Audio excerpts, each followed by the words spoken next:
ఒక అబ్బాయిని నేను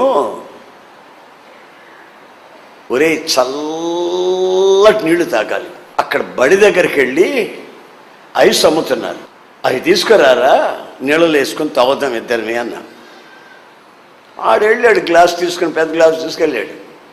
2 రూపాయలకి కొన్నాడు. అప్పుడు 10 పైసలు ఐస్ కొన్నాడు. వాడు ఎంతకీ రాకపోతే నేను మేడ మీద నుంచి కిందకు చూశా. ఏంట్రా వాడు రాలేదే, చాలాసేపు అయింది వెళ్ళిని. వాడు అక్కడ కూర్చొని ఏం చేస్తున్నాడు తెలుసా?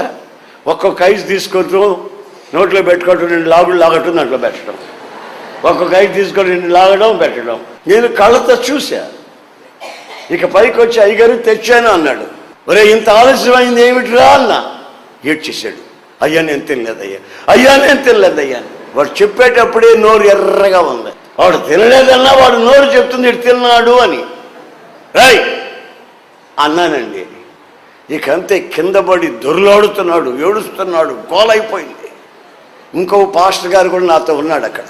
ఆయన అన్నాడు, ఎస్ఎన్ గారు ఏంటి అంత దెబ్బ కొట్టేవాడు నన్ను. నేను ఎప్పుడు కొట్టానండి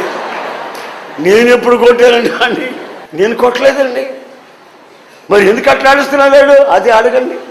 ఏమరా ఎందుకు ఆడుస్తున్నావురా?